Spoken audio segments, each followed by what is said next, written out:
All right, carbs, carbs, carbs.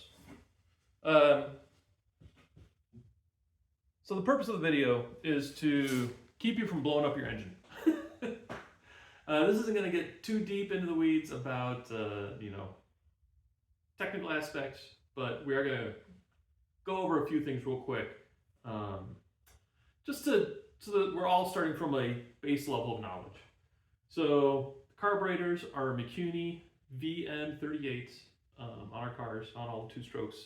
It's a round slide carburetor. Here's a carburetor body. Here's the slide. Notice it's round. That's what we call a round slide carburetor. This one's disassembled. There's some other bits that go in here. Again, I don't have to dive too deep into it. So this is just how not to melt your motor down and how to kind of start picking up which jets you should be running inside your carburetor. So again, VM38s. Typically it is assembled and on the car like this, and there's a float bowl that is attached to the carburetor, and underneath is the nut, the float bowl nut. I believe it's a 17 millimeter, I think. But you can basically unscrew that thing, and then I'm going to take this off so you can see what you're getting access to. So what you're trying to get access to is this bottom piece right here. So that's the main jet in the carburetor. Again, without getting too deep on the technical aspects of a carb, the main jet really is responsible for how much fuel gets delivered to the engine from about 75% throttle all the way up to 100%. The main jet itself is just this small individual piece underneath. A lot of times when you're going to change jets, I've seen this larger nut, which is just also threaded in. It will back itself out too. That gets you access to the jet needle and again other parts, but if it comes out, this thing can just thread back in. You don't have to disassemble the whole thing. You can use a 10 mil socket, deep well socket, and slide it up in there and kind of very gently thread that back in. Remember, these are all brass parts, so you're not putting a ton of torque on there because you'll absolutely just snap it off and then you're in for a bad day. So the larger part is just to hold the main jet at the correct depth so that it sits inside the float bowl, kind of inside the nut. You'll see there's a cavity inside that's usually full of fuel. All right, so the main jets. The main jets, like I said, are responsible for metering how much fuel gets into the engine from about 75% throttle all the way up to 100%. If we're going to talk about what main jet size you should be using with your car, there's a couple topics or concepts we should talk about real quick. So, which is internal stuff, like how the engine works and how the pipe works, and then external stuff, like air density. So let's go internal first, which is how your car and how the cars themselves meter fuel and air into the engine. Okay, so two different engine types. There's rotary valve and reed valve. Rotary valves are the 494s. So it's the 494 non-rave and the 494 rave. The reed valve motors are the 493, 593, 593 AHO. So from here on out, I'll probably just call them 494s and 593s, just for sake of conversation. But know that they, it's by induction type. So either reed valve or rotary valve. The rotary valve engines are a little bit funky. There's like a disc and it has a little cutout, and it spins, and that's what meters when air can go into the engine, and it blocks it off so that air can't exit as it's going through its compression stroke. It is spinning, and it spins, I can't remember, clockwise or counterclockwise, doesn't matter. On one carburetor, so you're looking through the inlet, and this is the spigot that goes into the engine. So like on my car would be like this. So you're gonna look through the inlet. You can see this brass part that's sticking up inside the carburetor right here. Again, that's the jet needle. That is basically where the majority of the fuel flows out from the bowl through the main jet and gets atomized as it gets sucked into the airflow. So you can picture as the rotary valve is spinning on one carb, it's going to close from the bottom and then sweep up as it's rotating. And so it's going to block the airflow off from the bottom to the top. And then on the other side, as it's spinning around, it's going to block the airflow from the top down to the bottom. So that's why on 494s, we usually run one jet richer on the PTO side, the power takeoff side, the clutch side, than the mag side, where the magneto is, or the side that, you know, is not where the clutches are. So the reed valve engines, the 593s, because of the way that the reed valves work, it's all automatic. There's nothing that spins or anything. There's just basically a little plastic flap. And so as there's negative pressure inside the engine, if there's a vacuum inside the engine, it will suck air through that plastic flap and it will open. It's like a one-way valve. And then as soon as that piston starts moving and it gets positive pressure inside, the positive pressure will force that one-way valve closed and it keeps all the air inside the engine. So that's the mechanical difference between the two engines and how they affect jetting. So on 593s and 493s and everything, you'll get the same jet on both cars. And then the last thing we should talk about on the engines, again, this is super high level stuff, is the pipe. So the tune pipe on two strokes is this specific shape, and this cone is a specific size and everything. And that determines a couple things. It allows you to amplify or increase the volume of air that your engine will intake, because as you open your slides up and the piston comes down and there's a vacuum inside there, it's going to suck air through the carburetor, which will then pull fuel with it. So you'll get this air-fuel mixture inside the piston, but you'll also get this pressure wave that's bouncing off the back of the pipe and going through the pipe and pushing air in from the other direction. So that means that as you're getting these, you know, these extra air volume from within inside your pipe pushed back into it, your pipe can directly affect how much air goes into the engine, which means you have to take into account how much extra fuel you get into the engine so that you have the correct air-fuel ratio to, you know, obviously make optimum power. That's why a lot of times when people are like, what jet should I run? That's a hard question to ask, because what engine are you running? What type of pipe do you have? There are other things that can vary, like if you have your pipe wrapped with like some type of wrap around it, like that will change the effect, the RPMs that your pipe works at.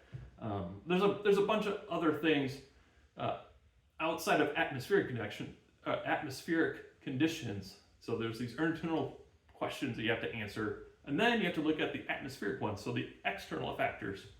So we talked about the internal ones. The external ones are basically air density. We want to know how much oxygen is in the atmosphere, because that's what's burning inside the engine. So the more oxygen is usually at denser air. Denser air is colder. Denser air is lower in elevation. So all these things affect how much oxygen is in the atmosphere. So, you know, if you continuously race, you know, out on the coasts and you're at sea level or within a couple hundred feet of sea level, there's going to be a lot more air in the atmosphere versus if you're racing in Colorado or up at elevation. So you have to learn a couple things about the car, about the pipe, about temperature conditions before you can really offer up advice about jetting. So that all being said, here's some great numbers. The 494s, I would tell you probably start around 340, 350 for jets. So that's the Holley jet size that they measure the jets in. The jets are like this, like there's like a defined orifice that allows a specific amount of fuel out. It's just like a restrictor on an engine. So, you know, 340 is a specific size. The smaller the number, the smaller the size of the jet. So with less, so if I have a 340, which is what this is, and I have a 270, the 270 is going to allow less fuel in, which means I would run the 270 when there's less oxygen in the atmosphere. Again, this is all to keep like an optimum balance. So I would tell you 340 is a super safe jet size, unless it's like 40 degrees outside. You may even want to go even richer, but these are all things so you can like start getting a baseline on your engine.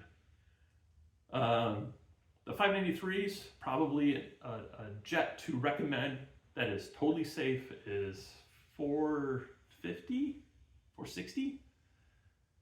I'm pretty sure you can't burn a motor down with either of those two jets unless it's pretty extreme, like really, really cold out and you're really low in altitude. Then you may even want to bump those up.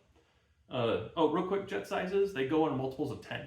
You can find half jet sizes I kind of feel like the juice isn't worth the squeeze. I don't know.